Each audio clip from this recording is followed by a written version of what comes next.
And good evening, everyone. It is so exciting to be here with everyone tonight, and we hope we have a really informative panel for you. I have the privilege of being at Old Dominion University, heading up our Institute for Innovation and Entrepreneurship. And maybe just to say a few words about ODU, we are literally a one-stop shop for entrepreneurs. So obviously we work with our students and our faculty, but we also work deeply in the community with entrepreneurs. And one of my colleagues is actually here with us tonight on our panel. We are very privileged to have four amazing, extremely knowledgeable and experienced resource partners here with us tonight. And I am not reading that from a script. I happen to know each of these amazing individuals personally and have worked with them over many years. And I consider them absolutely trusted colleagues. We do a lot together in the community.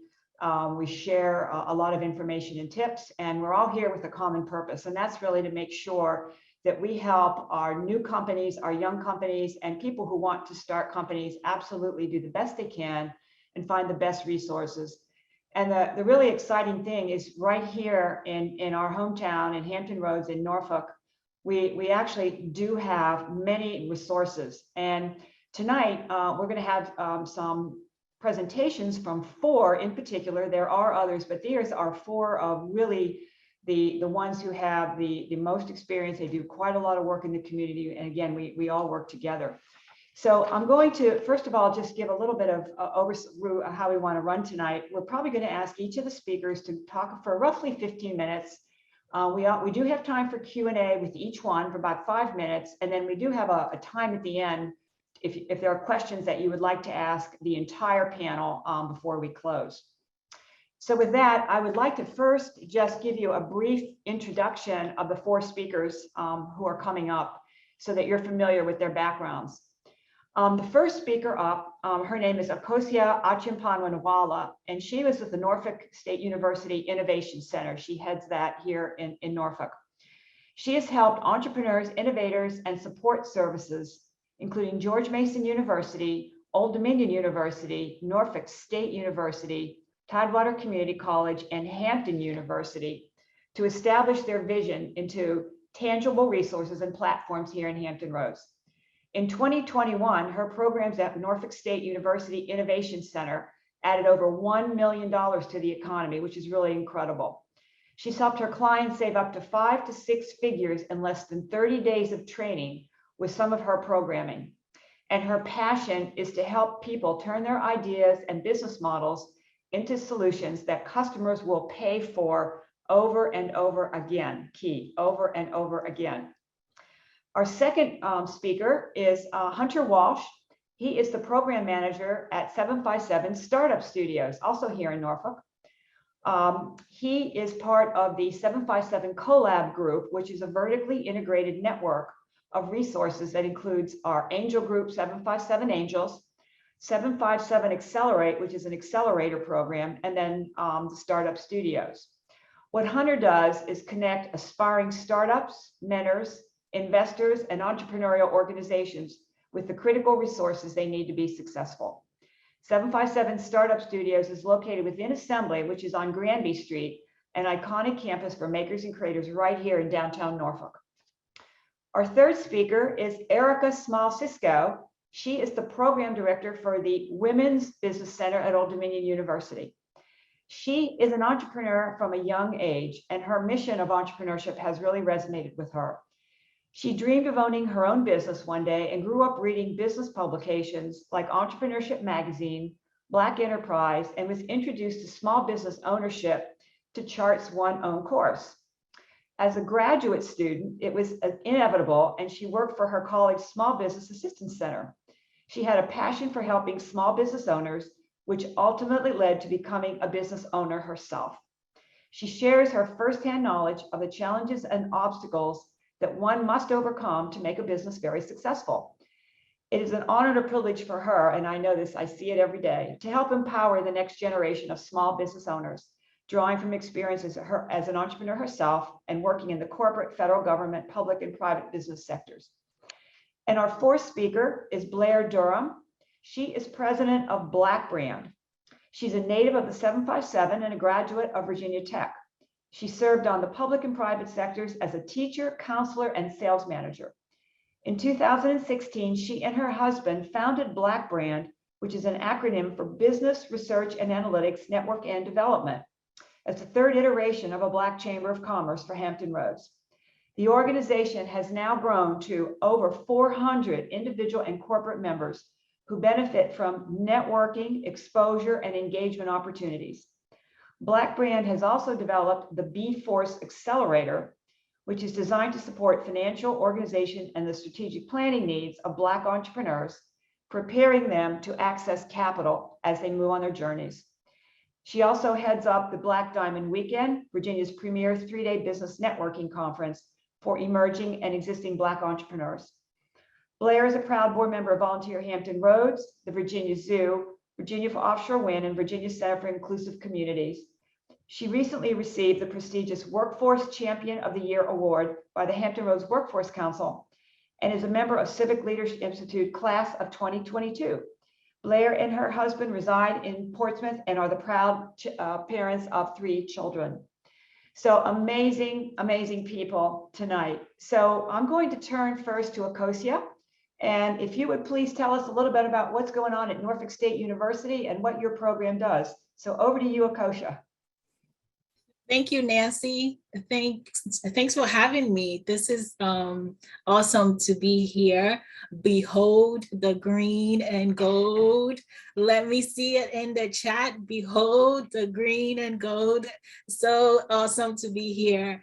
And in addition to the green and gold, I love being part of ministry and being part of church and being a part of God's kingdom. And one way to do that is spiritually and also being able to know how to make it happen physically, right? Tangible results, yes, behold.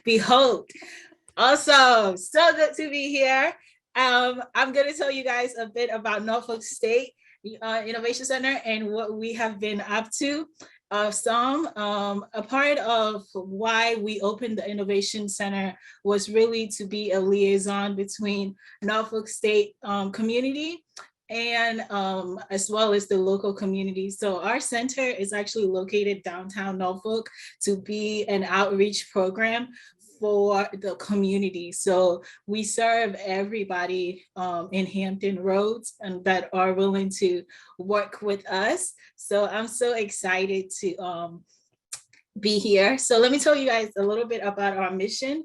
Our mission is quite similar to what everybody does here, and Nancy's very right. We all work together and it intermingles and all, but what we do at the Innovation Center is we really focus on early stage entrepreneurs, and we help people with ideas or people with just concepts come to a place where you can actually package yourself, right? Launch the idea, be able to have something concrete and that is validated, and to get capital and resources to that. And so there's a place where we start and there's a place where we end.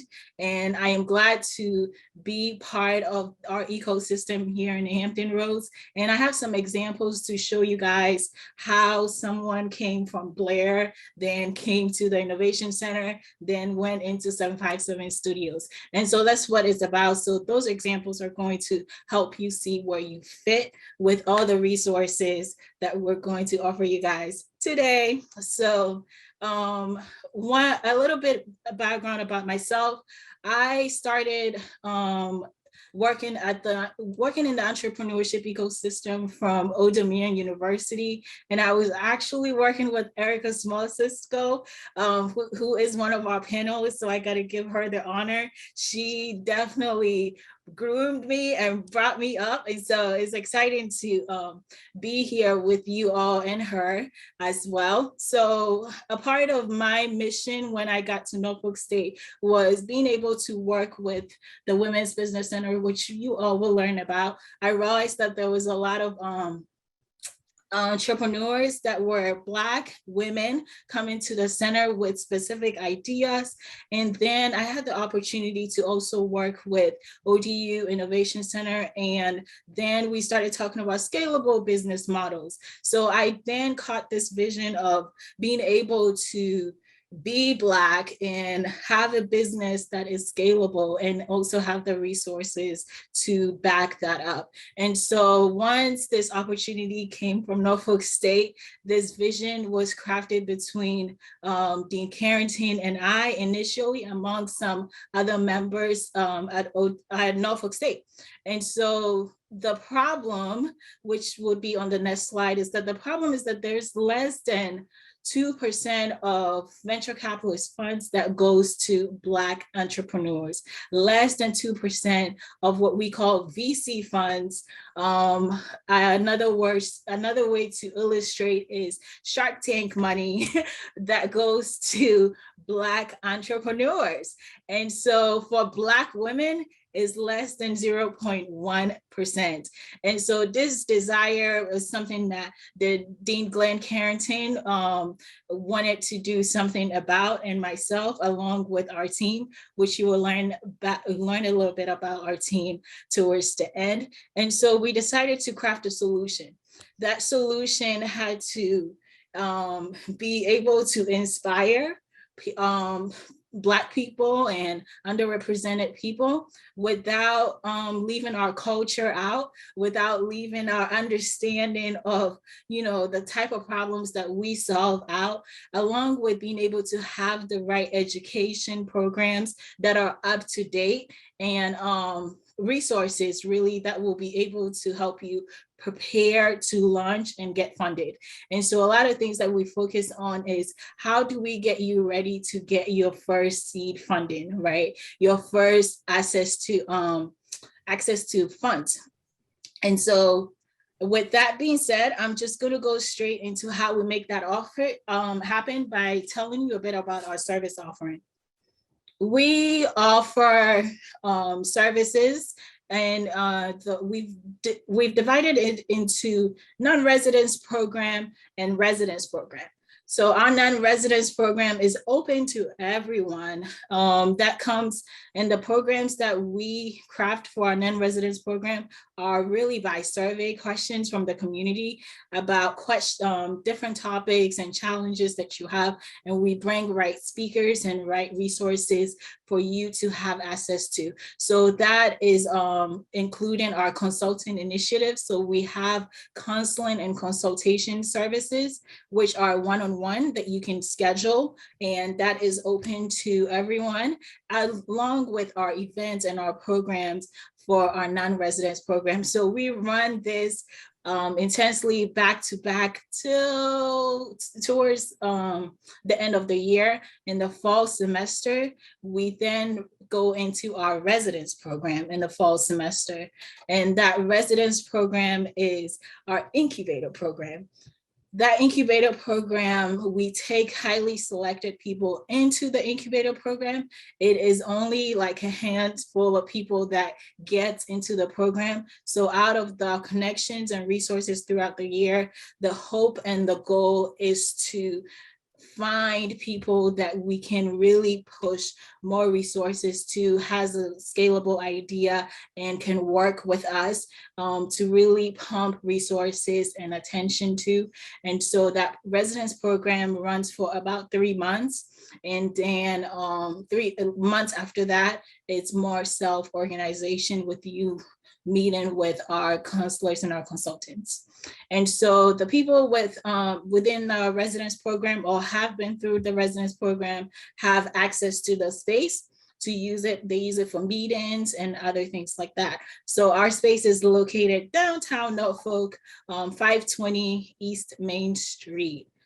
And so that really sums up our service offering and our programming. And I think just having the two differentiator, the non-residence program and the residence program, really makes sense and helps people see exactly how they can fit in our programs.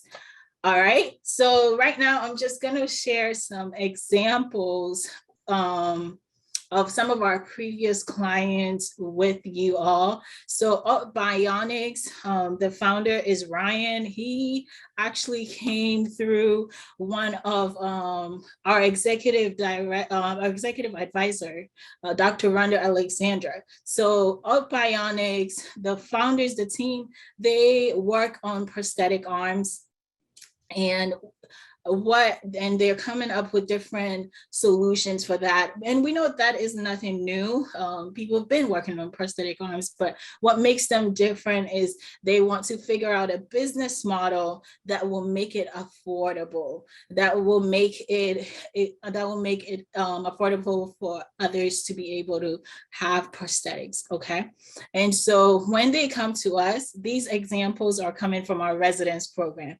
So participating throughout the year in our programming and building relationship with us, that is how people get into for right now into our residence program. And so the goal for the incubator program is to build an investor package, and that package will allow you to get connected with our investors and our community leaders that will be able to connect you to funding. All right. So him per se, during this cohort group, he got connected to over 30 investors. And while he was in the program, he was able to get $40K grant as seed funding to get his business and his team started. And since our marketing team checked with him at the beginning of this year, they've been able to raise over $300K for their company, which is really great, because remember the problem I mentioned earlier, less than 2% of VC funds goes to African Americans. And it's the same issue for Latinas as well. So that is a little bit about Ryan, to see the type of people that we work with in our residence program. All right, now I want to talk about Kesomat. Kesomat, the founder actually came from Dean Glenn Carrington. He's a friend of Dean's, and they go way back. He's a coach, a basketball coach, and he did not know much about business and business development at all. And so from just being able to work with him and our consultants, where he is right now has been incredible, because a lot of times the learning curve for early stage entrepreneurs is so wide, right? But when you have good consultants and resources, you get to skip some of that learning curve. And so he's a great example of that. He was in the same program. He got access to investors as well. And he's also raised over $300,000 in equity funding, not venture capitalist money, but equity funding. All right. Now I want to talk about Championship. So Championship is quite interesting group. It's a group of about 5 students from Norfolk State. Championship actually came from Erica. Erica Small Cisco referred Championship to us at Norfolk State Innovation Center, and we later on brought them on into the incubator program. And our incubator program, again, is selective, but they once you see someone that has capacity and capability, you can tell after a while. So we brought them on, and they've been at it, and now they've raised over $43,000 in equity funding for their business. And they do certain things as pitch events and competitions and have raised other funds. But for right now, this is the one I wanted to report, because there's such young fellows. I believe the co-founder is actually still in school. The founder graduated last year from Norfolk State.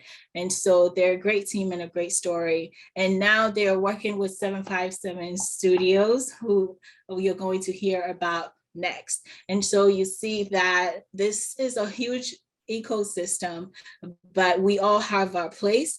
And me, I love staying in my place, and I love knowing what other people are doing so that we can funnel them to the next level. Awesome. So I will talk a little bit about Precise Portions. Okay, so Precise Portions actually, the founders are a couple, husband and wife, Anne Marie and Ed Stevens, who they both came to us through Blair. Through Blair, who you are going to hear about today. And you guys, I didn't plan on this. I'm just realizing that, you know, the connection between us has been building up over the years. So Blair actually referred Precise Portions to us initially. They got into our residence program, and now one thing that they do is when they came to me initially, they were like, once the pandemic hit, they were like, we need to figure out how to scale, how to make ourselves different because things are changing. So we were able to help them take their existing idea and embed technology into it to build something scalable, something bigger, something with a 10-year vision for their business, a strategic plan for the next 10 years for their business. And so at this point, they've raised grant funding of $68,000. And now they are, I believe, are still at 757 Studios, whom you're going to hear about later on too. So at the Innovation Center, it's really been our vision to be able to clean up ideas and package our entrepreneurs and be able to get them into the next level resources, because that was where that was a gap that we saw, is that it's not that our Black entrepreneurs and underserved entrepreneurs do not have great ideas. A lot of times it's about the packaging and validating that this is something that is going to work. And so we love teaching and talking about access to capital because it attracts people. but it's a good goal to have in mind, because we have to tell you that before you can get access to capital, these are the things that you need to have in place. And it motivates our entrepreneurs to make sure that they have these things in place. And so a good focus and a good goal for us is to help people get funding and different forms of funding. And so I would love to introduce you guys to our new event program that we have coming up on June 29th.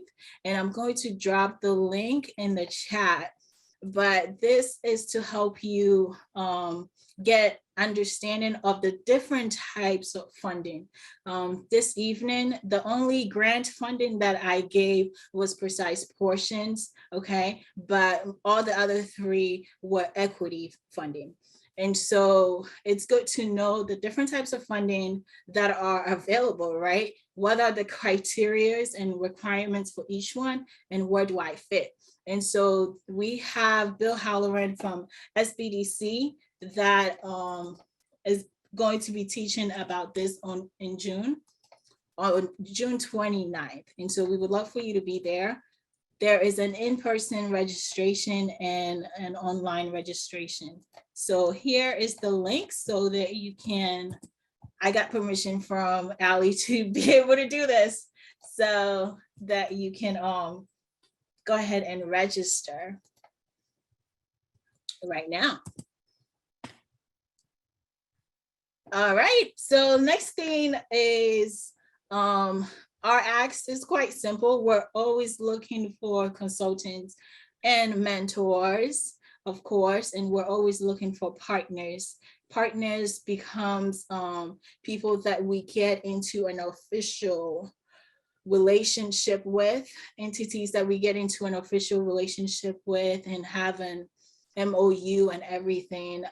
And that relationship would be between not just you, that entity, and NSU Innovation Center, but Norfolk State. And so we're always looking for partners, and we're always looking for sponsors that are willing to sponsor with dollars. Yes. And so I'm excited to be here. Here in the chat, if you want to private message me, please go ahead and message me through the Zoom. And so that's all I have for today, but I never leave a presentation without honoring Dean Glenn Carrington, who's the Dean of the School of Business, and Dr. Rhonda Alexander, who is the Dean's Executive Advisor, and I'm the Director for Norfolk State Innovation Center. And we have a great staff as well. And so there's all of this we cannot do without our team and without our ecosystem partners. And some of them you're going to hear from after this. It's such an honor to be here today. Behold the green and gold. Wow. Well, Akosha, thank you. And it's so exciting because several of the companies you mentioned, I've personally met myself, and you connected me for being judges, right? Mentors, connecting them with others. So I think again, the system continues. And I literally just saw Anne Marie last week, literally, and was talking to her about what they're doing. So it's really pretty exciting. We have, before we have our next speaker, we do have a few minutes. If anybody has a question, either in the chat or would like to ask Akosha a question. We have time at the end too, but we do have time right now if there's anything that is on your mind about the programming or the examples that she gave.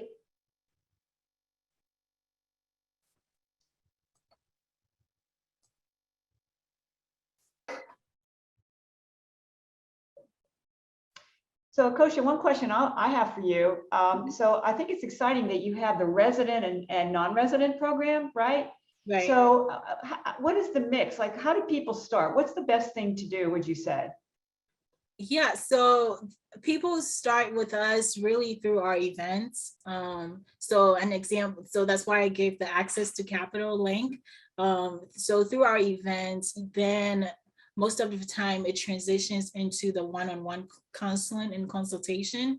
And that's like the easiest way to mingle with us. And that one-on-one consultation then leads into the residence program. That's a good question. So we have some questions here in the chat. Here's one. Does the Innovation Center work with nonprofits or for-profits? Do we work as nonprofit or for-profit? With. Oh, yes. Yeah, we work with nonprofits and for-profits. Mm-hmm. And do you have to be a student, or what are the qualifications to be involved? No, you don't have to be a student. You just have to have a business idea and be willing to work with us. That's great. Yeah, I think that's what's exciting about universities. We really do lean into the community as well as serve our students and faculty. So I think that's exciting that you can do that. Any other questions? I'm still looking here in the chat to see if I see anything else. If not, again, save further questions at the end because we will have some time. So go ahead, Akosha. No, thank you. That's it. Okay. So let's move ahead, if we can, to Hunter Walsh, who is the program director at 757 Startup Studio. So over to you, Hunter. Thank you so much, Nancy. Good evening, everyone. What a tough act to follow in Akosha. As Nancy said, my name's Hunter Walsh, and I have the privilege of leading 757 Startup Studios, part of a vertically integrated network called 757 CoLab.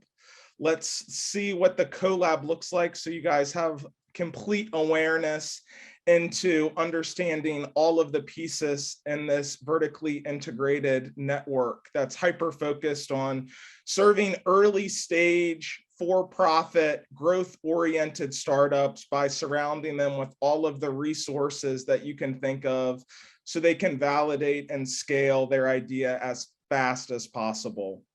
So 757 CoLab has a team of 2 that are full-time that work with all 3 of our resources. So we have 3 unique resources: 757 Accelerate, which is an accelerator program, which we'll talk more about later.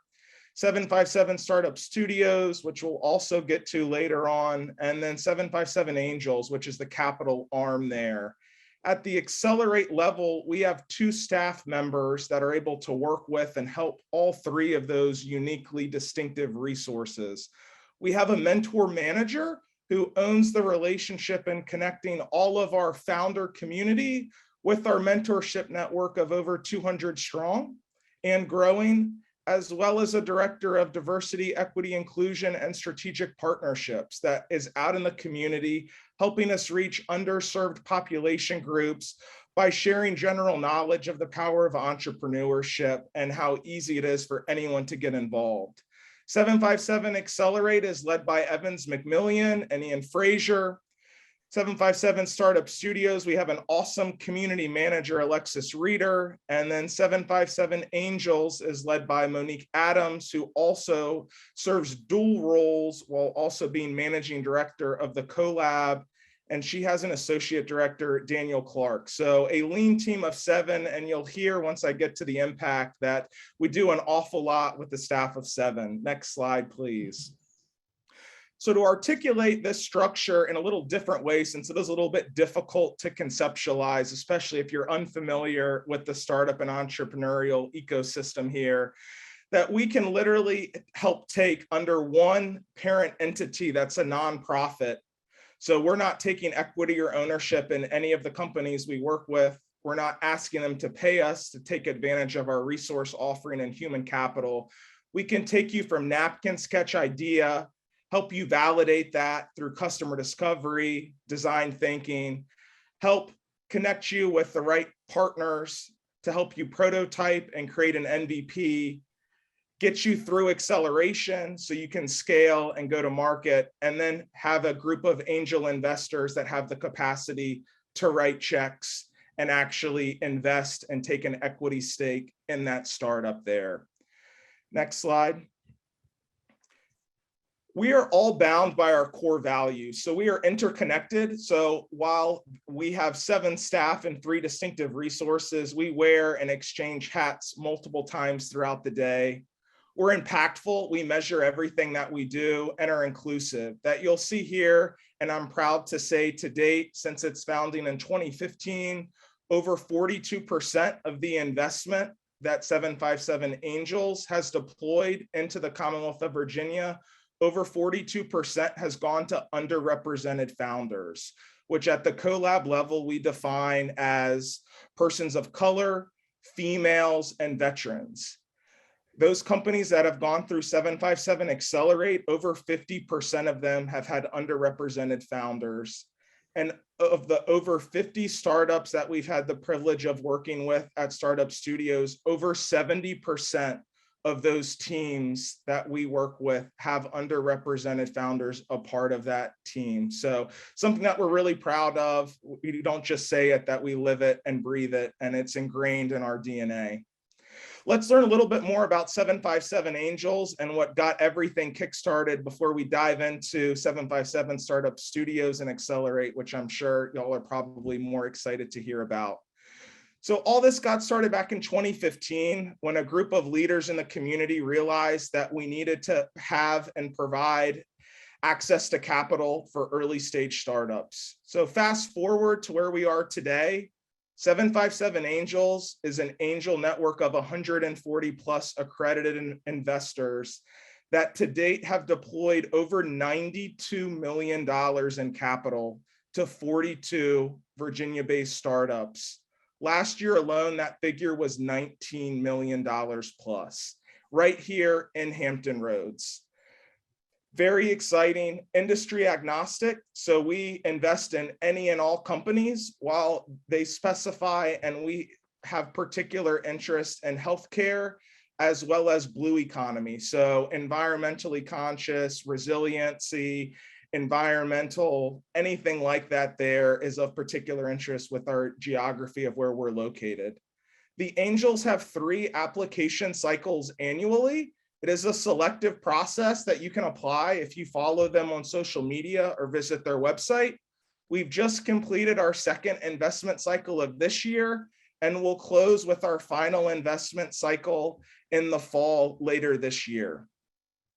Now, to learn a little bit more about 757 Accelerate, which is a 12-week milestone mentor-driven accelerator program. So this is a fantastic program if you already have a product that is developed that you're looking to scale quickly.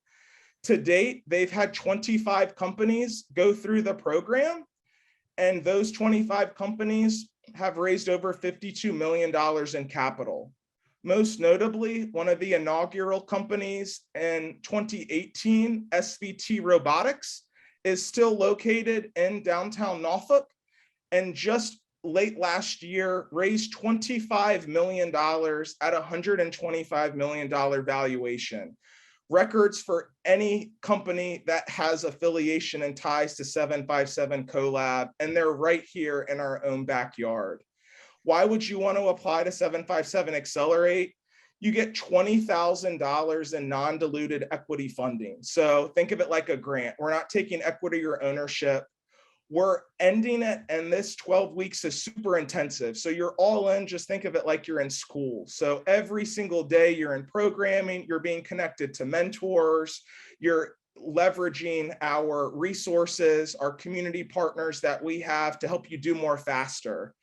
And this program culminates in an investor roadshow. So we pile everybody in a bus and we take them to Northern Virginia, Richmond, Charlottesville, Hampton Roads, and the Research Triangle in the Raleigh-Durham area in North Carolina, so they can sell themselves and their products and services to potential investors and customers. Applications are currently open for cohort number 5, which will start in late August of this year and will close this Sunday at midnight. So if you're interested, get those applications in before it closes. Moving on to Startup Studios, which serves 2 purposes.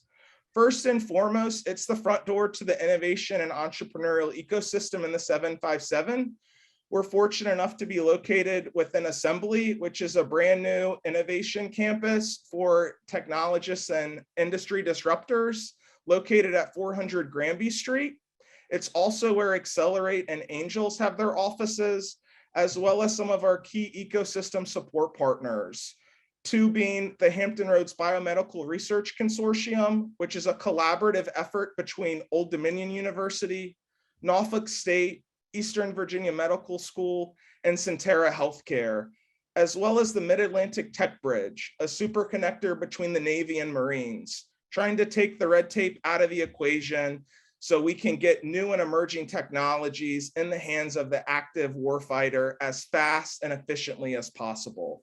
But probably more exciting than that, we also are proud to serve 30 early stage startups, giving them rent-free tenancy for 6 months and surrounding them with all of the resources and human capital that you can imagine so they can validate and scale their idea without the financial burden of worrying about rent or having to pay for accountants, attorneys, learning from hands in an intimate environment from founders that are maybe a step or 2 ahead of them. To date, we've had over 50 startups, as I mentioned previously, go through Startup Studios. Those 50 companies have created nearly 100 full-time jobs, over 200 part-time jobs, raised millions of dollars in capital, and generated millions of dollars in revenue, while also creating 16 internship opportunities. So in less than a year's time that we've proven that we're filling a critical gap in the ecosystem for later stage startups that are growth oriented by leveraging our network of resources to help them. But enough talking, let's see the power of the collab in action.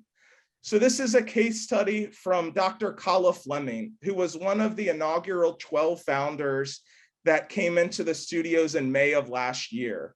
At that point, she just had an idea. She had founded a couple of startups, very passionate about environment, water, underserved populations and communities there. She had an idea called Frontline, and that is a gig economy for the green worker. And with that, she was one of the 9 companies that was ultimately selected to participate in last year's 757 Accelerate cohort. We were fortunate enough to leverage one of our community partners and sponsors, Old Dominion University, and pilot an internship program with one of their classes, where we were able to match all of the companies that were in 757 Accelerate with a student so they can get real world practical knowledge to be able to take that skill set into the real world. I'm so happy to say that Kala's first employee happened to be that same intern that she became acquainted with while having that partnership at Old Dominion University. Okoshia mentioned earlier championship, which is so awesome. And I was smiling the entire time that it really takes a village and a tribe. And it's so incredible that we have all of these resources that work with one another to build the ecosystem, that a win and any company receiving funding or hitting a critical milestone is a victory for the entire startup and entrepreneurial ecosystem. Adrian and Alana and the team at Championship are getting ready to release their MVP later this month and are continuing to get more non-dilutive funding through pitch competitions and are excited to open up their seed round in the coming months. And Marie and Ed Stevens of Precise Portions, which have worked with Blair and Norfolk State, are now doing even more, combining Precise Portions with Well4 Healthcare, and they're on a mission to end multi-generational ethnic-related, diet-related diseases with an online platform. They just received and landed a contract with Langley to provide all of the food for the gym on site in the base, and are continuing to leverage other community partnerships and relationships that our network has made through introductions and connections. And they're a prime example that they retired from their quote unquote normal jobs, their corporate jobs, and got into entrepreneurship later in life. So that goes to show that at any time, at any age, anyone can get involved in entrepreneurship. And with that, I'm happy to take any questions that anyone has, and so appreciative of the time and opportunity to share a little bit about 757 CoLab and Startup Studios with you all this evening. So this is great, Hunter. So there's a question in the chat for you. It says, does 757 mean you only work with Hampton Roads-based companies? That is a great question. So I will unpack that resource by resource. So at Startup Studios, that one of the requirements of the program is that you have to physically be on site in our offices in downtown Norfolk a minimum of 3 times a week. And what we found is that it helps, especially with rising gas prices, the cost of parking in downtown Norfolk, that it really helps if you live within about an hour radius there. At 757 Accelerate, that last year had a cohort of 9. 3 of those companies were from Hampton Roads, 3 from the Commonwealth of Virginia, and 3 from outside of the region altogether. So that program is open to anyone. And we had, for example, a company in Tennessee. So they were in Nashville. It's a painting robotics company that their target audience and customer was the shipbuilding industry. So where we are in Hampton Roads, natural fit with all of the Department of Defense and shipbuilding folks that we have there. So they came to us for introductions, relationship building, to get that, in hopes that we can ultimately one day, hopefully incentivize and help them relocate or set up in offices or hub here in Norfolk.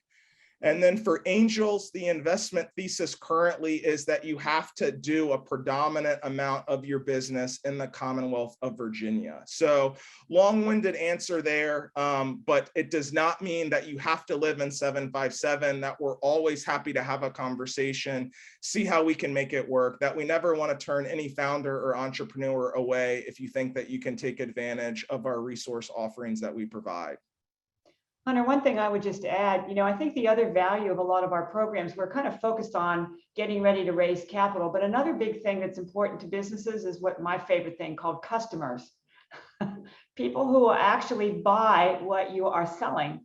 And I think another big role that we all play is connecting our founders with opportunities to pilot a company or an idea or whatever they built. So I'll use Kala as an example. ODU and she had others. We actually tried to connect where she could actually offer her product and her services. So I think it's an important thing to keep in mind also. All of us do that with this networking part of it. There's one other question here for you, Hunter. This is from Bob Murphy. He's a Class A licensed, bonded, and insured flooring contractor. He also specializes in medical facilities. He says he's had some trouble with working capital, and during the pandemic, he reinvented himself to launch the Rifle Armed Consults and assist in restoration of civil rights, record expungement, Second Amendment restoration, firearm safety, and removing illegal firearms off the street. He has helped over 152 people get full rights restoration. So he's inquiring, is there a grant or support for a program, a company like this? That's a great question that immediately I don't have the answer to. That at the CoLab, that we're hyper focused on for-profit growth-oriented startups. And that's why it's fantastic to have some other resources on the call today that have a little bit wider net and lens that they look for. That I would encourage you to look out, that there's a phenomenal amount of grants out there. And it's just a matter of looking. sam.gov is a great website and resource to kind of see what might be out there. Also, Jim Carroll, I know he's retiring, but executive director of the Hampton Roads Small Business Development Center, is a phenomenal resource at no cost there to explore other options, and that you'd be surprised at how many options are available. Sometimes it takes a little bit of digging to find them. But definitely, please reach out and connect with me, and I'm happy to make an intro with someone in our network that maybe is a little bit more qualified to help and answer that specific question. Yeah, and we have time for one question. This could actually be one for the end, but I'm going to ask it anyway. And it's a great question. Do you work with authors and speakers? This person, this is Shaketa. She's an author of a nonfiction self-empowerment book, and it's a great question. We get a lot of entrepreneurs because you're selling some really important knowledge. So how would you answer that, Hunter? I would say yes, that at the startup studios level, that we, and I'm the first to admit that we are a startup ourselves that happens to be a nonprofit. And with that, that we're always experimenting, trying, seeing how we can add value and help. And with that, kind of no's get you closer to yeses. So happy to have a conversation and chat offline and see how we might be able to leverage our superpowers to help you there. That I continue to be amazed by how bright and talented we have in terms of founders and entrepreneurs in the 757, working on everything from quantum computing to tackling and coming up with a platform to help people that have dementia and mental health decline at older age, anything and everything. And it just never continues to amaze me. So I'm always about trying to figure out how we can kind of think outside of the box and make it work, especially once again, if you think that you can find value in what we offer. Absolutely. And Bob, back to you. If you look in the chat, there's a couple of other resources for you back on your question. Eric is suggesting the City of Norfolk Economic Development is a good idea. And then Akosia is giving Blair a shout out because they actually do have a series for nonprofits. So you can ask more about that, but that's a good news. So, and panelists, if you have other comments, feel free to go ahead and put them in the chat because I think the message here is, I think also, if you enter door number 1 and we can't help you, we can get you to door number 2 or 3. So that's the other great thing about an ecosystem and working together. So thank you, Hunter. Appreciate that. And with that, let's move to speaker number 3, and that is Erica Small-Cisco. So over to you, Erica. Thank you, Nancy. Good evening, everyone. This is a phenomenal program. I'm just honored and so pleased to be here tonight. I am here. I'm the program manager or program director of ODU Women's Business Center, and we are part of the Institute for Innovation and Entrepreneurship at Old Dominion University. And our center is celebrating 10 years of excellence and achievement in 2022. We are grant funded. We're funded in part by a grant with the U.S. Small Business Administration. And so we are one of the SBA outreach partners. And our grant, we've had our grant since the 2012 year. So again, we're happy and so pleased to be a part of the entrepreneurial ecosystem. And as you can see, we have wonderful resources, and I have wonderful resource partners. So I'm going to tell you a little bit about the ODU Women's Business Center. So next slide. We open doors, share experiences, celebrating achievement. That's what we do every day. We, again, work with primarily women That's our target market, but we also serve men. And we work with people who, again, who are aspiring or existing entrepreneurs. We help them start, manage, and grow successful businesses. So that's our goal. The next slide, please. This is our mission. Our mission is to provide low to no cost tools for women to successfully operate, own, and grow their small business, create economic opportunities for themselves, and job growth, and to be able to invest financially, intellectually, and emotionally in the Hampton Roads community. And again, we want them to be a part of the small business community and our ecosystem. So next slide. I want to share a little bit about our programming, because you heard a lot from the other panelists, and especially with Hunter. It's interesting you hear. I heard Kosia talk about some of the clients, and one in particular, and then they started out with from us to Kosia, and then they're with Hunter. But I love to see that progression. But lots of times when people come to us, we're trying to help them lay that foundation. So one of the core programs that we offer is called Dream Builder. And Dream Builder is our 9-week entrepreneurship training class. And we explore all of the phases of that, or the foundations of starting a business. I want to give a shout out to our dynamic instructor, Kathy Taylor, who's on the line. We also have one of our students with us. TC is smiling. Oh, she's dynamic, I'm telling you. And she just graduated a class of, I want to say, I think it was about 15 or 16 students. And we have another Dream Builder class starting in July, and Kathy will be the instructor for that one as well.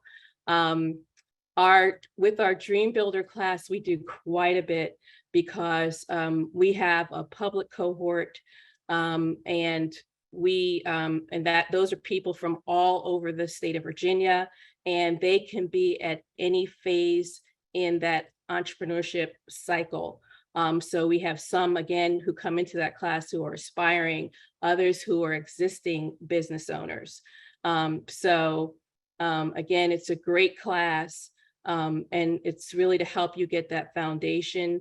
Some people, again, for those existing business owners that may not have a business plan, but need one, they have it in the vault, but need to get it on paper. They've been working in their business, but not working on their business. So that is a class to really get them to thinking they can take a step back and see what's going on. We had a student one time who was she was a interior designer, and she worked for a builder, but never worked for herself. But she realized, I'm doing all this work and I'm making all this money for the builder. I'm going to do this for myself. So she broke out on her own. And then she realized, I know how to design, but I really don't know how to run a business. So she signed up for a class.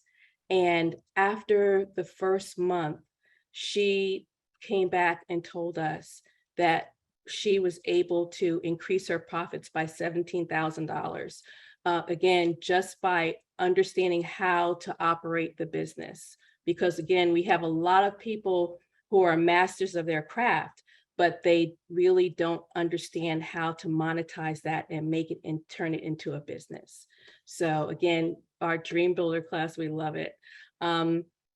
We have another program, Family First Legacy and Training. And that is a class where we're taking the Dream Builder curriculum, but we've been asked for people, they reach out and say, well, do you have anything for my children who are interested in entrepreneurship? And we combine, so this is really a test. We applied for a grant with a group from ODU, and were awarded a Kauffman Foundation grant.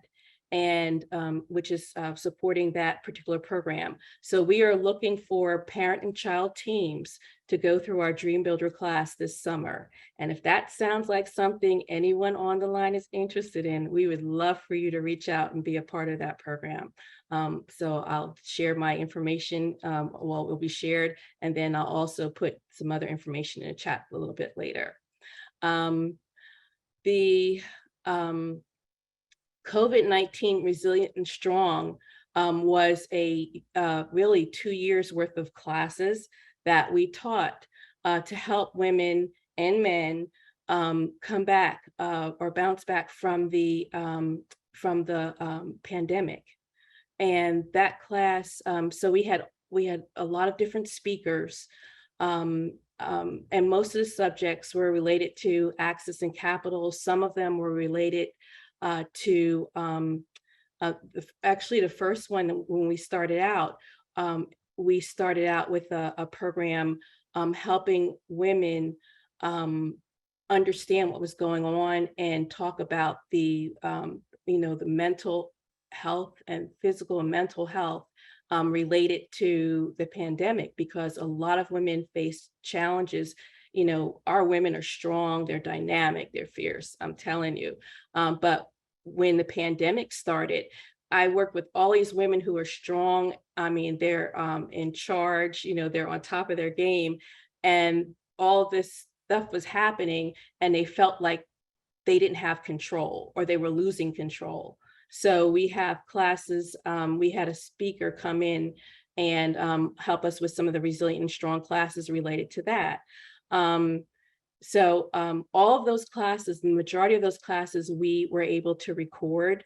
Akosia even did a series for us, and it was for marketing through Canva. So we wanted to introduce people to resources that were online that you could utilize for your business. So again, a lot of different classes we have out there online that are to help make our businesses stronger, to help our businesses become more resilient.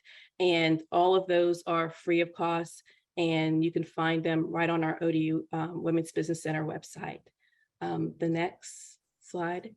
We had more programming. Vet Biz Lady Start is a initiative that we've worked with, and our Women's Business Center actually partnered with the Women's Business Center in Maryland and DC to work with veteran women. And we had a class that was 14 weeks. And again, it was very dynamic. We had Virginia had we had 21 graduates, or 22. Virginia had 11 of those graduates. So we were very excited about that. And we were asked to host that class again. So we do have funding for 2 more classes. And again, that's going to be a class where veteran women can be in a cohort group together. And again, that we'll probably have that class that will be on, well, the registration will be online. We have People First. That is a program where we're working with the city of Norfolk. It's part of their Choice Neighborhood Initiative program. And with People First, we are part of their economic mobility pillar. And we're helping people with transitional entrepreneurship and using entrepreneurship for them to help increase, of course, the amount of money that they are making so they can sustain themselves, their families, or even consider entrepreneurship as a supplement to what they're making on another job. So that program has been wonderful. We had, so far we've graduated 5 classes, and we're getting ready to go into sign another contract. So we'll be assisting again people transitioning out of the different public housing communities in Norfolk again, with entrepreneurship. And our next program that we're offering is called Scholarship to Scale. I know I talked a lot about the, those programs are helping people lay the foundation. With the Scholarship to Scale, we're working with existing business owners and women who want to get into access corporate contracting. So a lot of people talk about contracting as a way to scale their business, whether it's government contracting or commercial contracting. The Scholarship to Scale is a program that helps women-owned small businesses become certified women's business enterprises. So if you've ever gone to, I like to shop for plants, and I noticed that I pick up a lot of plants, and on the plant, there's this really colorful emblem, and it says a women-owned small business, and women-owned. It says women-owned. That's what it says. If you notice when you go out to the stores, Walmart, Target, some of your local grocery stores, they'll all have that same symbol. That's the organization that we're helping women become a part of.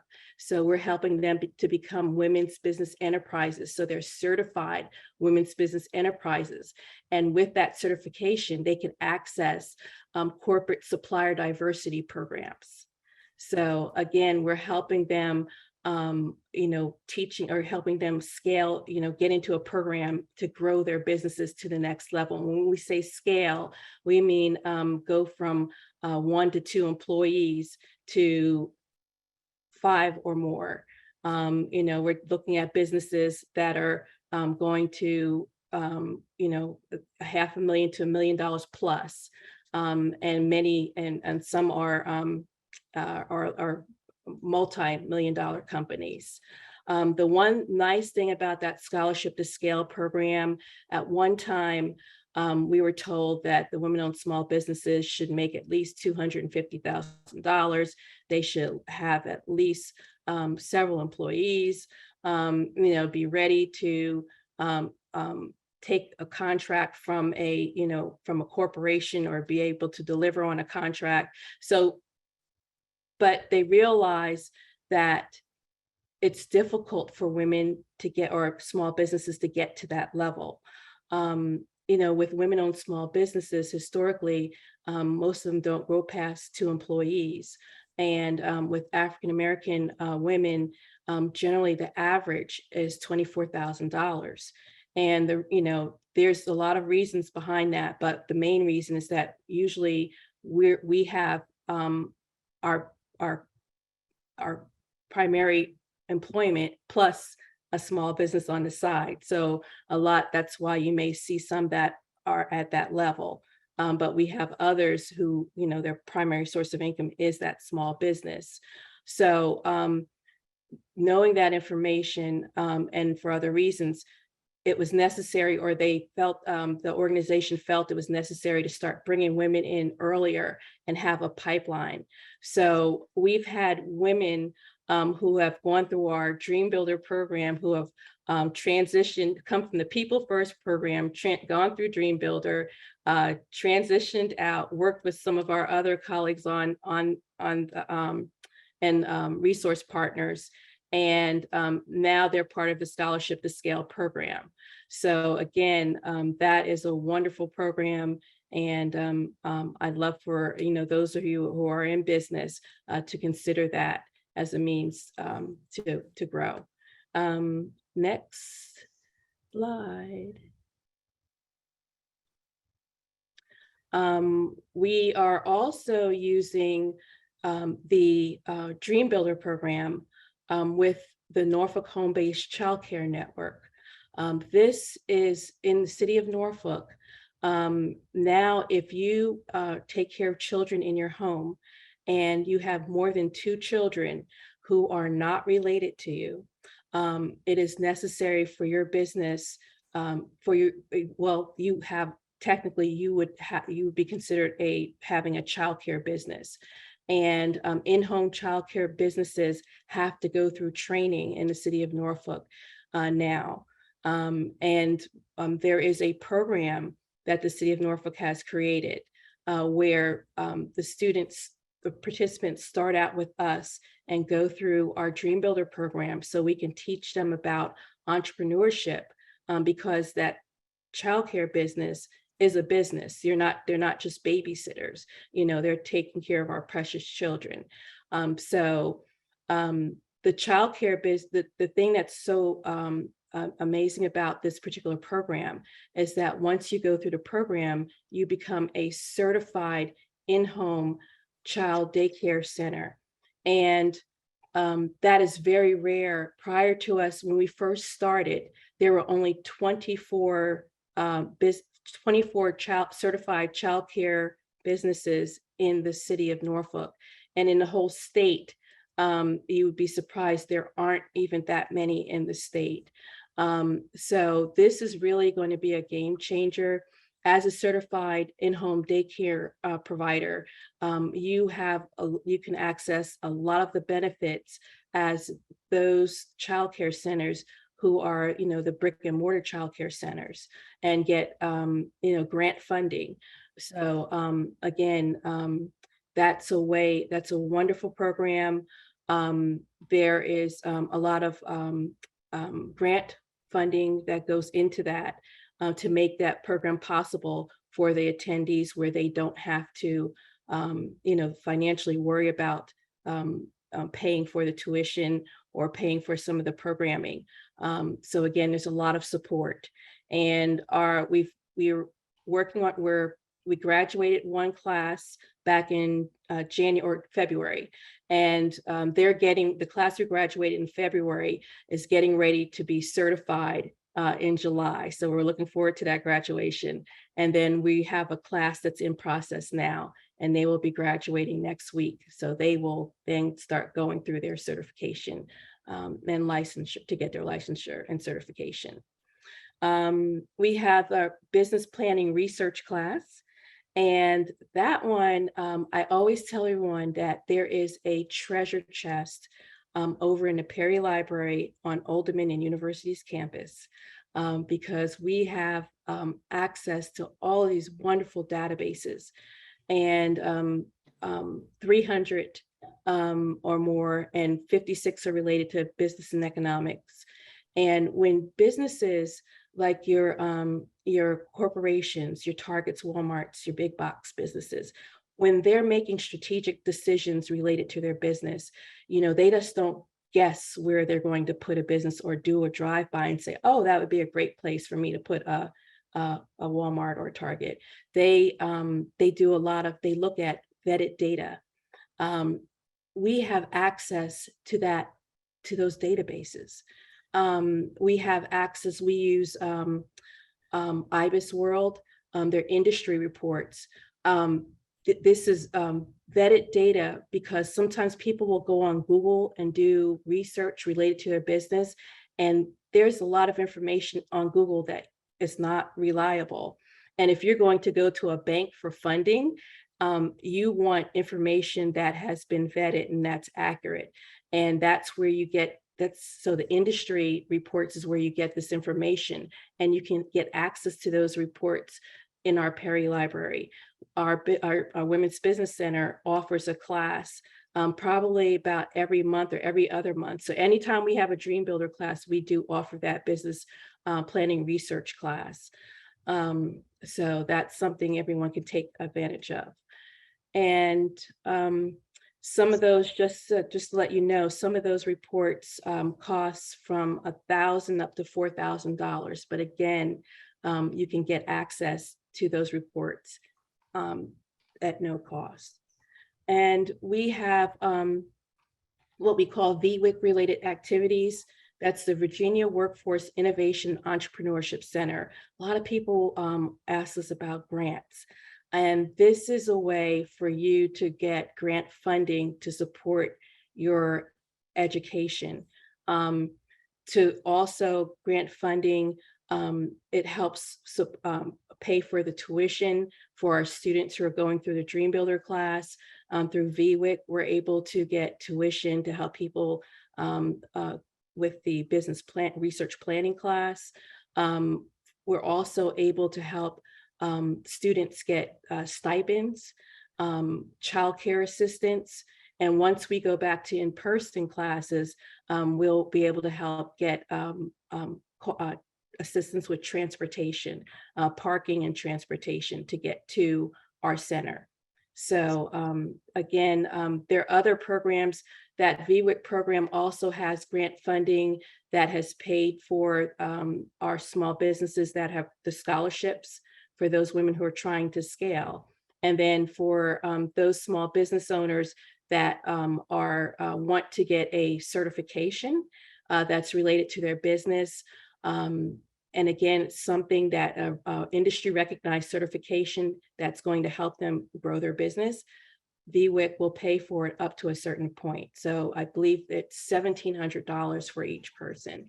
So again, if you're in business and are looking to get certified and there's cost to that, please, reach out to us and find out what, again, what resources we have available. Next slide. This just tells a little bit about our clientele.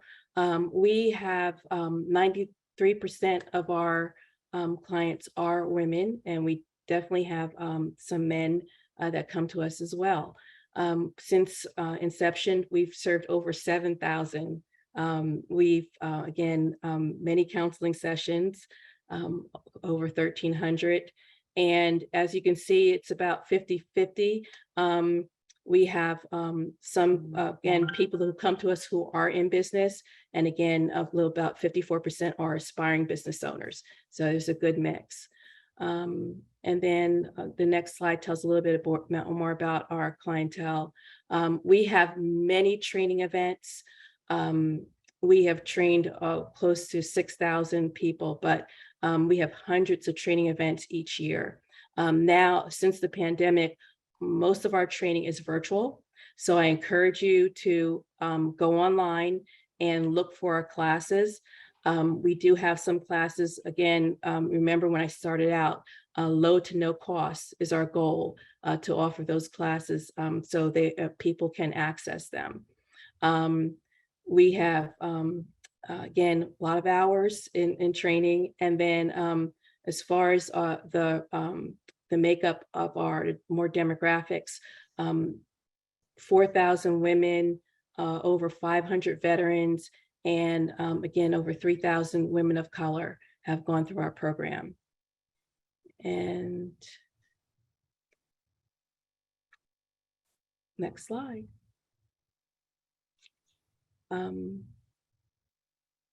Again, job supported, over 2,500. Added over $100 million in sales, or that's our economic impact to our Hampton Roads economy.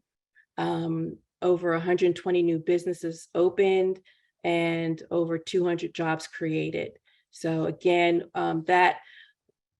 since the pandemic, it's just so surprising that you would think there would have been a slowdown, but because people are working on their business and working on their businesses, with going through some of the programs that we offer and others, we've seen more new businesses start than I've ever seen in the past. And again, more jobs created, which is a wonderful thing. So now is a great time. Please take advantage of these resources while they're here and while we still have them. And the next slide. And as I mentioned, our small business women, our WBC is funded in part by the U.S. Small Business Administration. And then also we're hosted by Old Dominion University Research Foundation. We're a one-to-one matching grant program. So for every dollar that the federal government gives us, we have to raise a matching dollar. So for each year, we look for, just like for instance, when we have our graduations, we look for people to volunteer, community leaders to help us. And then we also have other, the university also helps us. We have some in-kind support. And again, we are constantly looking, trying to make sure that each year we're able to provide our services at low to no cost. So again, to make a difference in outreach and, again, provide programming for our entrepreneurial community. And as far as winning stories, we have many online. The one I do want to share is in reference to one of our entrepreneurs who started out in public housing. I remember she was part of that People First program, and I have several, but this one in particular started out there. The thing about that project was that the average, there was a study done, and the average household income was $12,000. So again, it was important that we were a part of that economic mobility pillar to see that increase so people can, support their families. This dynamic young lady graduated from our program. She just told me she graduated from college as well. She started her business, which is does cleaning, landscaping, and then she also cleaning and landscaping.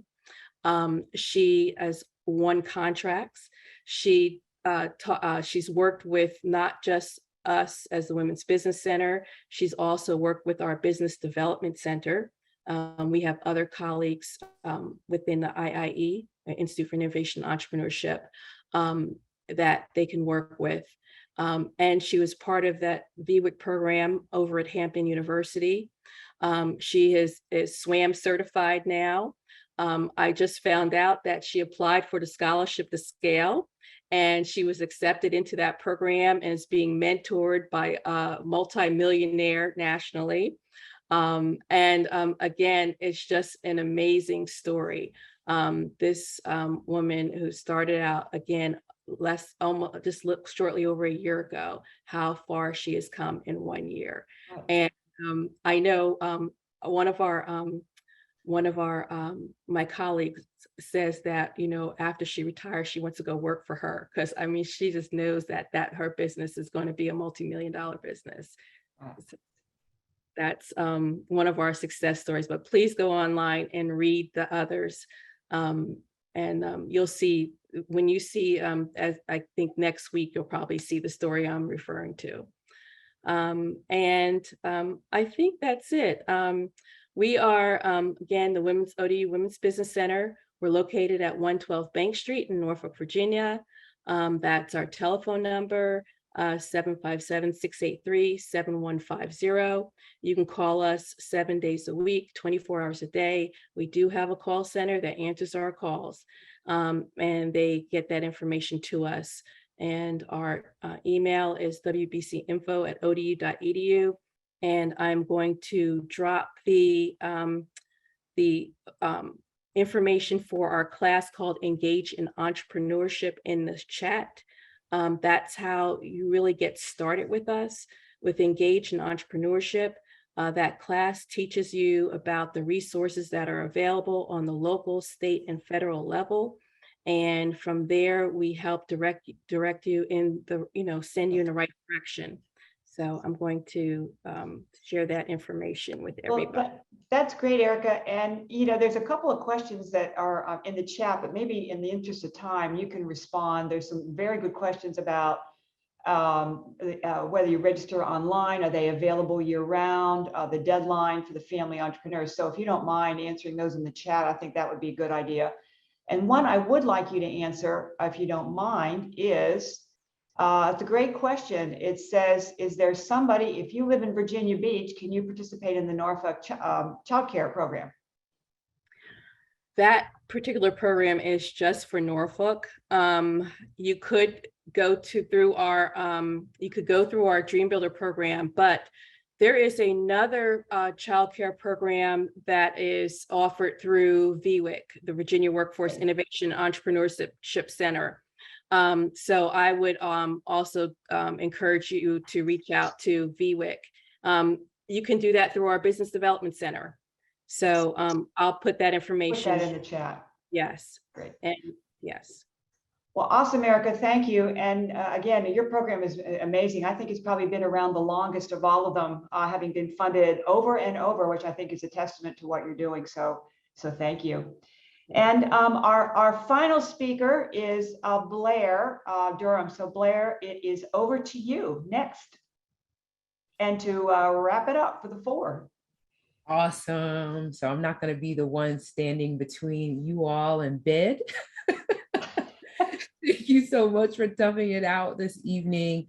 And certainly, Nancy, thank you for the invitation to participate. A little bit of imposter syndrome going on for me, just really humbled to be able to call you all colleagues. And so thanks so much again for the opportunity. I am Blair Durham. I am co-founder and president of Black Brand. We were established, as we learned in my bio, in 2016 as a Black Chamber of Commerce for the Hampton Roads region. And this photo is actually, it was taken about 2 weeks ago. This is the spring 2022 cohort of our B-Force Accelerator program. And so I'll be sharing a little bit about our offerings in the next couple of slides here. Unlike what we've heard tonight, our organization really launched to look at all of the issues as it relates to Black economics and entrepreneurship. So we didn't start with a laser focus. We started with, what is the complete landscape for Black business ownership in Hampton Roads? What are the needs? What are the challenges? And how can we work to meet those needs? And so if we could go to the next slide, I'll share just a few of the ways that we are doing that. So I want to start by talking about B-Force Accelerator, and just to say that Norfolk is a very, very special place. Last year, Norfolk received some significant grant funding by the Rockefeller Foundation to support Black and Latinx businesses. So the city of Norfolk, as well as Main Street Alliance and Black Brand, received several $1 million in funding to be able to address the access to capital needs of Black and Latinx businesses. So B-Force Accelerator is something that we piloted last year. We actually worked in partnership with ACOSIA at the NSU Innovation Center, and really developed a 12-week program that does a couple of things. So yes, there are workshops that individuals are able to participate in, but then also the participants get paired with consultants. So they get a lead consultant who helps them to complete the program deliverables, that business plan, those pro forma financial statements, as well as a pitch deck if applicable. And then that lead consultant really focuses on ensuring that specialized consultants get connected to our participants as well. So if business owners need to have an operating agreement drafted, let's say they really need to work with an attorney, that is something that we're able to pay for through the program. If they need to work with a CPA, perhaps they have back taxes that are preventing them from accessing capital, that is something that we pay for through the program. If they need a new logo or a new website, that is something that we're able to pay for through the program. So we like to say that we make about a $15,000 investment in every business that goes through B-Force Accelerator.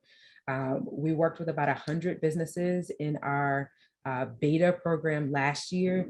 This year, with 2 cohorts, we have already worked with 78 businesses. So 34 in Portsmouth, 44 in Norfolk. We provided over 1,200 hours of technical assistance to those 2 cohorts, really helping them to shore up their businesses. People typically ask, can I do it if I'm a brand new business? The way we've defined the program at this point is we are looking to work with businesses that are 2 years of age and older. So we really want to stabilize existing businesses. We're not we're industry agnostic, so it doesn't matter what type of business it is. It could be for-profit, it could be nonprofit. We've created something of value no matter kind of where you fall in that spectrum. The other thing is the cap for the program is $2 million. So if you're already a pretty successful business, you can still come into B-Force Accelerator, even earning as many as $2 million in gross revenue. And we're able to still help you with the fundamentals that I talked about just a moment ago. The application portal is actually open until 11:59 p.m. tomorrow. So I would urge anyone on the line that is interested in participating to go onto our website, blackbrand.biz. There is a video and you can see some success stories of participants that have gone through the program this year. And then the short application is there as well. There was a question in the chat earlier about nonprofits. And so nonprofits really have a special place in my heart. Just having developed this nonprofit from the soup to nuts, I understand the unique challenges that Black-led, Black-facing nonprofits have to endure in order to develop anything of scale. And so the Impact Collective is a year-round offering. And it goes through every aspect of what it takes to run a nonprofit, from assembling that very first board of directors and finding volunteers, to developing your actual program, to sustaining that program, various fundraising methods that you can utilize, including grant writing. The Impact Collective is a free offering for members of Black Brand. But it is offered very nominally to the wider public as well. So you can visit our website and get more information about the Impact Collective if you have a nonprofit. For the gentleman that asked the question, by all means, I think you need to go in the direction of a nonprofit. And yes, there are grants that could be available to you. I list Black Diamond Weekend here as Brian, as a program as well.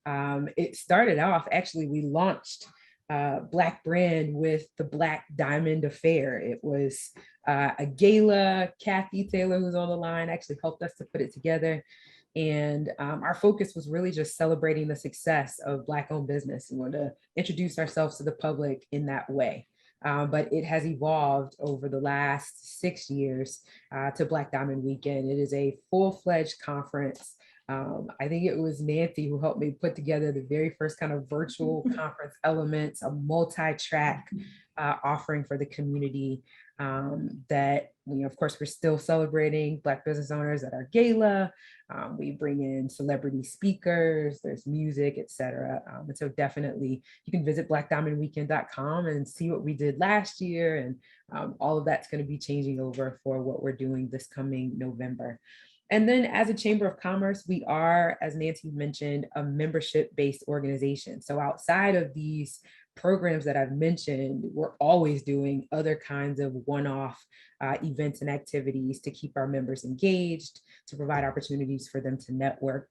And so, of course, I would invite anyone that is interested in really surrounding themselves with like-minded individuals, being in a safe space to continue to grow their business, to consider joining Black Brand as a member. We have 5 or 6 different levels of membership and would love to welcome you there as well. Can you go to the next slide, please? So I didn't compile actual success stories, but I just wanted to share some of the things that we hear on a very frequent basis from our program participants. And I won't go through and actually read those, but just talking with one participant earlier today, she kind of said to me, as a Black business owner, it is easy to feel inferior when you're not experiencing success at the same level or at the same pace as your white counterparts. And going through B-Force Accelerator helped me to realize that it's not that I am inadequate, it's that I did not have access to the resources.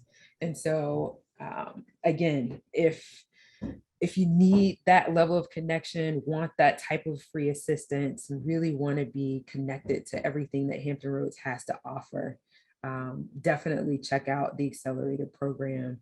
As was mentioned, we're all partnered in these efforts. So 757 CoLab, ODU for certain, NSU Innovation Center, we pipeline to each other. And so this is just another way that you all can engage.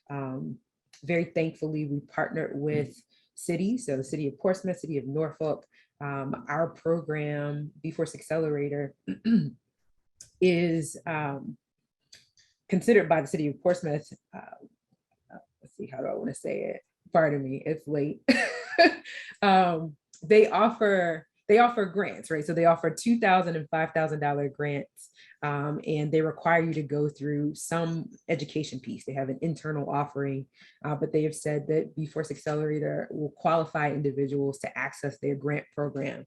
So thankfully, more than half of our participants in our spring cohort for Portsmouth were able to actually access this capital. And a lot of them said, you know, it's my very first time accessing capital as a business owner. I'm very thankful for B-Force Accelerator being able to make that connection. We're working on a similar thing in the city of Norfolk as well. So fingers crossed, I'll have an affirmative response by the end of the month on that. We did actually receive funding very recently from IKEA to provide grants to Black-owned businesses. Obviously, we're prioritizing our members as well as our program participants to be able to issue these grants.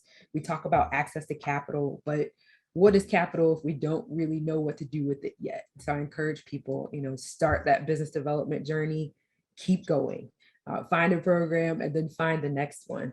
And certainly, you know, reach out to the folks on this call. They are all assets to your businesses. I think I may have one more slide, just a thank you slide. Yes, our website is there. My email address is there. I do lots of consulting. Happy to talk with anybody about their businesses and ways that we can connect you to various resources as well. Thank you again for having me. Blair, thank you so much. I mean, I really think it's incredible what you have built here in a very, very short period of time. So really, congratulations to you and your staff and all of your partners. And again, I would certainly call this out to all the participants here on the program.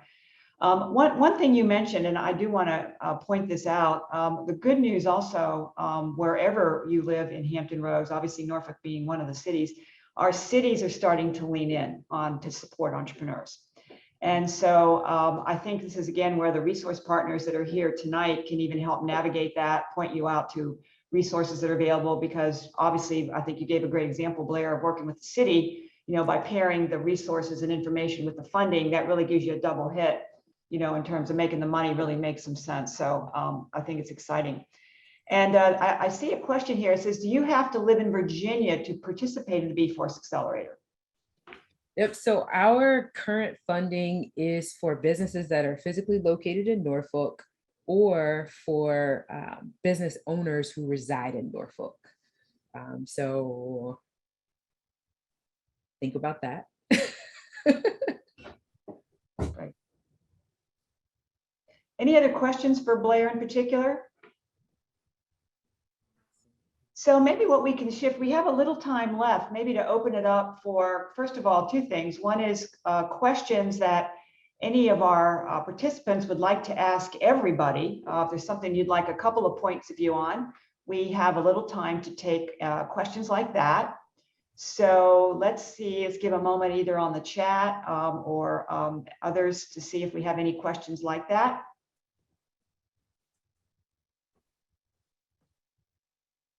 If I see.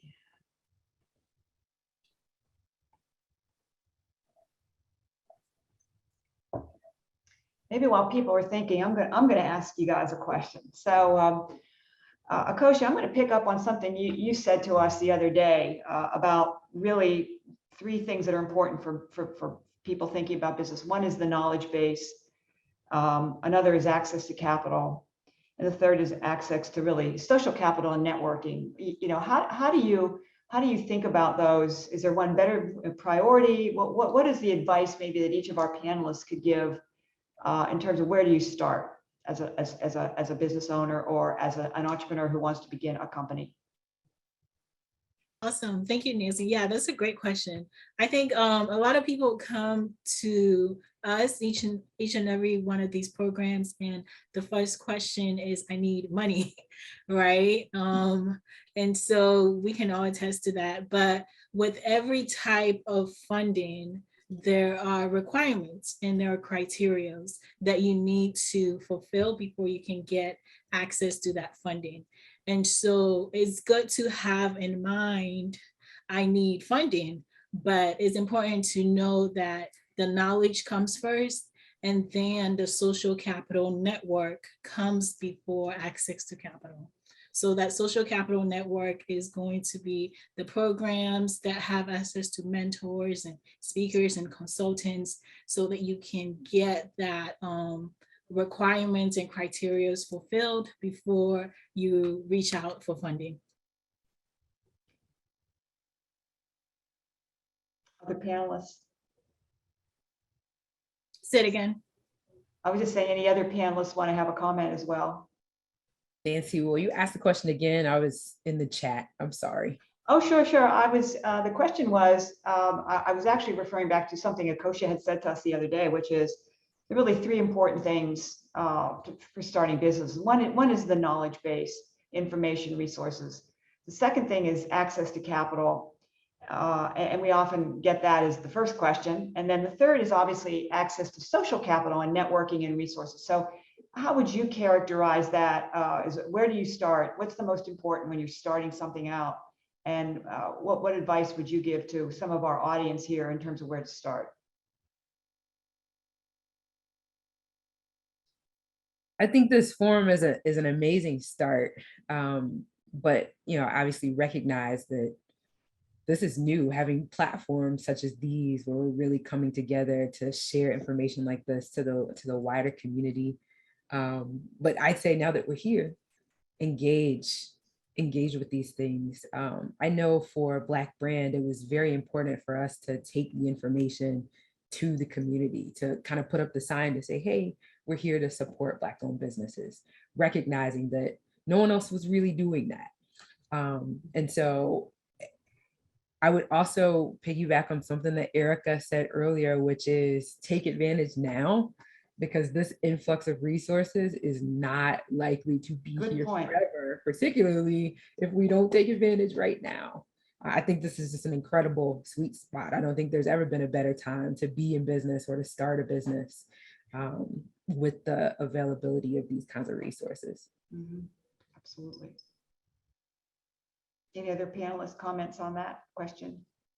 I would just add that I think that a lot of folks and society kind of trains folks to get money and have access to capital. And I think that if you kind of flip that if you approach and if you want money and need money, presenting data through, I interviewed and talked to 100 people, 500 people, and 92% of them said that they would purchase this product there. So do the due diligence and the hard work up front. And that makes kind of, when that ask comes, much easier, because it's not just your opinion or an idea that maybe you socialize with your friends, that you've gone out to a diverse group of folks and actually validated it, done the hard work up front there. And with that, you position yourself for a more ideal opportunity to be able to get, whether it be grants, non-dilutive funding, or actually equity investment there. So sort of flipping that a little bit slightly is something that, in my experience, typically positions you for optimal outcomes.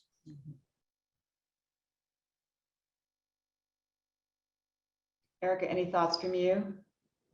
I just want to respond to the question in reference to access to capital. Access to capital, I let people know, is it's very individualized because it's not one size fits all.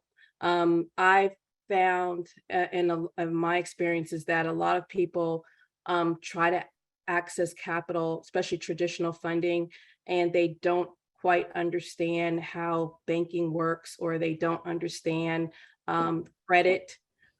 So I always encourage people, it's like playing a game and not knowing the rules. So I really encourage people to educate themselves on how credit works. And we run that class. I know our VBOC, they also offer that class as well. We work with different banks that help provide that education for us. And then right now, there's so many different types of funding out there. So you just, start, becoming involved, and don't be afraid, to go out there and to take advantage of these programs, and surround yourself by like-minded people. Because again, they may have access to information that they can't use, but may share with you, again, that could help you access what you're looking for, or connect with what you're looking for. So again, it just goes back to, please take advantage of our programming. It's a good one. Tiana, she has a wealth of questions here. I'm going to pick two of them to ask the panel. One is, what are some key steps if you want to rebrand your business? Let's start with that one. Any advice from our panel? I really like that question. So I'll chime in to say that I believe you should work with someone when it's time to rebrand. Branding in general, I feel like sometimes it takes a specialist to really pull the brand out of you. And I know that branding professionals will go through a suite of questions. It could be dozens, it might be hundreds of questions that they ask you in helping to determine what that brand is. And so I have a favorite, and I'm happy to share her information if you're looking to have a free consultation with someone who specializes in branding.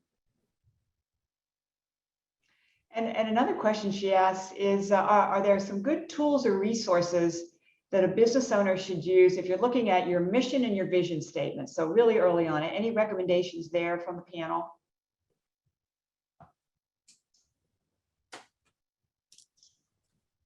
Yeah, SBA has a platform that allows you to actually follow a format to fill out your business plan. So on the SBA page, and once I finish talking, I'll look for the link and put it in the chat. So it helps you, no matter what industry that you're in, you can select that industry and similar vision and mission statements if you want to go that route. But then I'll let the panelists talk about the rest. There are, so that's when you get into the realm of strategy. And at the Innovation Center, if you're interested, you can reach out to us, and our executive advisor actually help people with strategy. And so that would be that vision, the SWOT analysis, and mission statement and all. Excellent. And Allie tells me, Bob Murphy, you have your hand up. Do you want to ask your question, please?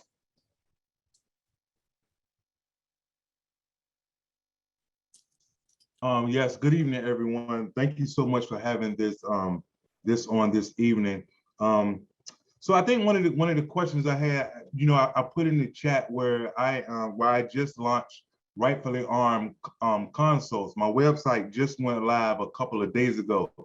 I do have a success rate of 98%. I have two questions that I ask anyone that needs my services, and if they can answer those two questions, at that point, I can tell them whether I can help them or not. So next weekend, I am planning on doing a full launch. So I'm looking for funding just for marketing. I've already had, like I said, my website, my banners, my tents, everything made so when I hit the road. And my plan is to just travel throughout Virginia, because I know Virginia. I know how to, what you should do and shouldn't do, what you should say and shouldn't say.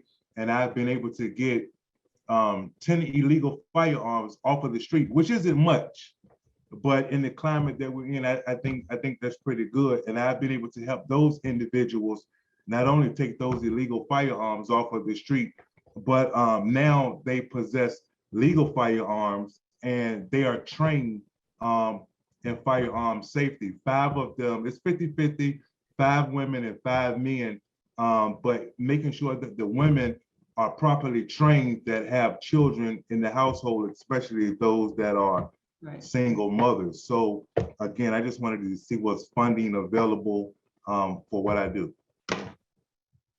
Thank you. Yeah. Any thoughts from our panel on that question?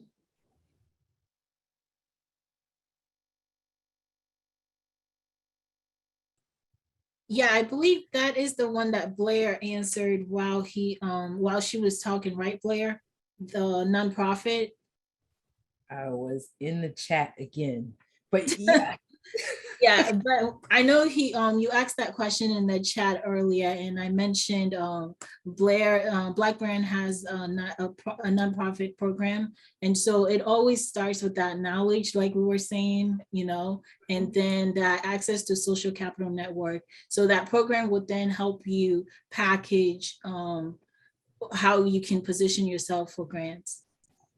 It's a good point, Akosha. You go back to the point we were talking about earlier, information, then worry about the money, right? And then obviously the networking, so that, one really does lead to the other. So, believe it or not, we are at the end of our panel. And first of all, I want to thank every one of these panelists for the amazing contributions that you make in the community and also for being here tonight. And thank you to the audience for all the questions. And TC, I'm going to turn it over to you for the concluding section. And thank you for having us so much. Thank you, Nancy. So Gethsemane and friends, I think this was awesome. If you're starting a business, you're running a business, you got an idea, I think tonight really gave some excellent resources to really help elevate whatever it is that you're doing. So I am grateful to Allie, our partner, Tidewater Home Funding, and Amy representing Farmers Bank, and all of the wonderful panelists that have been, that you all have heard from tonight. And thank you, Nancy, for doing a wonderful job of moderating and actually bringing all of these fine people together. So what I'd like to do before I offer prayer is just one by one, I'd like to give the panelists an opportunity to make any closing remarks. We'll start with Blair. Did you have anything, Blair? I just populated it in the chat. Okay. But I'll share it audibly as well. Just that for those that are in the nonprofit space, a lot of times we have a very personal relationship with the nonprofits that we found, and we refer to them as our nonprofits. And to the extent that they're our nonprofits, then we will always be funding them. They will just be our nonprofits. The goal should be that the nonprofit really becomes a community-based organization that the whole community is invested in and supporting financially. Yeah, that way you can really accomplish that mission. Amen. Thank you, Blair. Hunter? Thank you, sir. It's so awesome to see so many people tune in and stay on for this call. It shows that innovation and entrepreneurship is alive and well in the 757. And I think the questions just validate that. So appreciative of the opportunity. Thank you, Nancy, everyone, and just so honored to be a part of such an awesome group of panelists like Blair and many others mentioned today. Amen. Thank you, Hunter. Akusia, my fellow Norfolk State University alum. Oh, awesome. So I'm gonna take it to church. I gotta take it to church. Yeah. So what I want to say is I think a lot of these start spiritually, having that knowledge and renewal of the mind that you can prosper, that you can get access to the things that you need to get. And I think when you don't have that belief in place, it becomes very difficult and it becomes running in circles. So I would spend a lot of time changing my mindset, changing my belief system, and then moving into getting access to all these resources that we've talked about today. That's what I want to end with. Amen. Thank you. Thank you. Erica? Yes, this was powerful. I had an opportunity to see TD Jakes one time when he came to Norfolk, and he said, "You cannot be what you do not see." And that's basically what Akosi was saying, that mindset, you have to see yourself being that successful business owner. And then also look outside of, your current surroundings, expand your vision, expand that's your circle. And, again, consider looking throughout our entrepreneurial ecosystem. And now that this world is virtual, it's the possibilities are limitless. So again, you can be what you see. Amen. Thank you. Nancy? Well, TC, I have to say one thing, and that is I truly believe this, that entrepreneurship is for everyone. Entrepreneurship is for everyone. And what I mean by that, I think in our daily lives, we often don't give ourselves enough credit for the things that we're doing. We're solving problems, we're making the world better, we're serving others, we're trying to find solutions. And we might do that in our families, we do it in our churches, in our schools, in our friends, and in our businesses. And so I actually think it's in us all. And that's why programs such as discussed tonight really help bring that out in you and point it out if you think you don't have it, and build it, flourish it if you do. So entrepreneurship is for everyone.